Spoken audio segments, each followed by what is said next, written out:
Statistique à deux variables. Extrapolation. Lorsqu'il y a une corrélation linéaire entre deux variables, une droite d'ajustement permet d'extrapoler une des variables si l'autre est connue. Donc ça signifie que si je me donne une variable, donc je connais une variable, je vais pouvoir, grâce à une droite d'ajustement, donner une valeur attendue pour l'autre variable. Alors, on va voir tout de suite avec notre exemple ce que cela donne. Donc, revoici notre classe de primaire dont on a étudié la taille et la masse des élèves. Donc, nous avons le tableau de données et le nuage de points. Alors, nous avons déjà recherché des droites d'ajustement, donc avec différentes méthodes. Donc, la méthode graphique nous avait conduit à l'équation qui est là. Nous avions recherché l'équation de la droite de Meyer. Et enfin, l'équation de la droite de régression par la méthode des moindres carrés avec notre calculatrice. Donc, voilà les trois droites d'ajustement que nous avons recherchées jusqu'à présent. Alors, le problème que je vais me poser, c'est tiens, si dans cette classe un élève mesure 138 cm, quelle serait sa masse? Quelle masse pourrais-je attendre pour cet élève?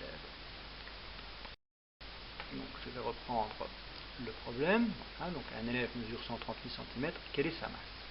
Alors, de nos trois droites d'ajustement, nous savons que la meilleure des trois est la droite de régression. Donc, je vais oublier la méthode graphique, je vais oublier la droite de Meyer et je vais considérer la droite de régression puisque je sais que c'est la meilleure des droites d'ajustement. Donc, puisque nous l'avons à disposition, autant travailler avec celle-là.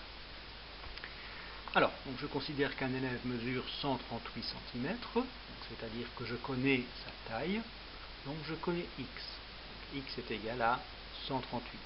Alors, qu'est-ce que je recherche? Je recherche sa masse, c'est-à-dire que je recherche y. Donc, je vais simplement, dans l'équation de la droite de régression, remplacer x par 138. J'obtiens donc y égale 742 millièmes fois 138 moins 70 et 880 millièmes. J'effectue le petit calcul qui est là et j'obtiens comme réponse 31 et 516 millièmes de kilo. Donc je peux en conclure que si un élève mesure 138 cm, sa masse est de 31 et 516 millièmes de kilo. Donc, voilà la réponse à mon problème. Alors pour illustrer un petit peu ce qu'on a fait, qu'est-ce qui s'est passé sur le graphique? Je connais la taille de l'élève, 138 cm. Je regarde le point du graphique qui m'intéresse, le voilà, donc le point de ma droite de régression, et je regarde quelle est l'ordonnée de ce point. Donc l'ordonnée vaut 31,516, nous l'avons déterminé par calcul. Donc de tout ça, je conclus que si un élève mesure 138 cm, il a une masse de 31,516 kg. Alors il y a le même genre d'exercice qui peut aussi se présenter dans l'autre sens. Donc, je me donne le problème suivant. Si un élève de la classe pèse 34 kg, quelle est sa taille? Alors, je vais partir de la droite de régression. Cette fois-ci, je connais la masse de l'élève, donc c'est-à-dire que je connais y, donc je sais que y est égal à 34, et je vais, comme je l'ai fait tantôt, remplacer dans ma droite de régression, cette fois-ci, y par 34. Pour trouver la taille attendue, bien, il ne me reste plus qu'à résoudre l'équation et trouver la valeur de x. Donc pour cela, je vais ajouter 70 et 880 millièmes dans chacun des deux membres. Voilà, j'effectue la petite opération et je divise les deux membres par 742 millièmes et j'obtiens une valeur de x approximative de 141,34 cm.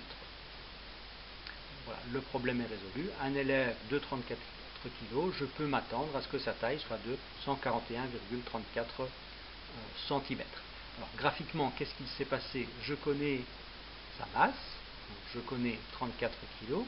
Je regarde quel est le point de la droite de régression qui m'intéresse, le voilà, et je regarde son abscisse. Et son abscisse, par calcul, nous avons trouvé qu'elle valait 141,34 kg.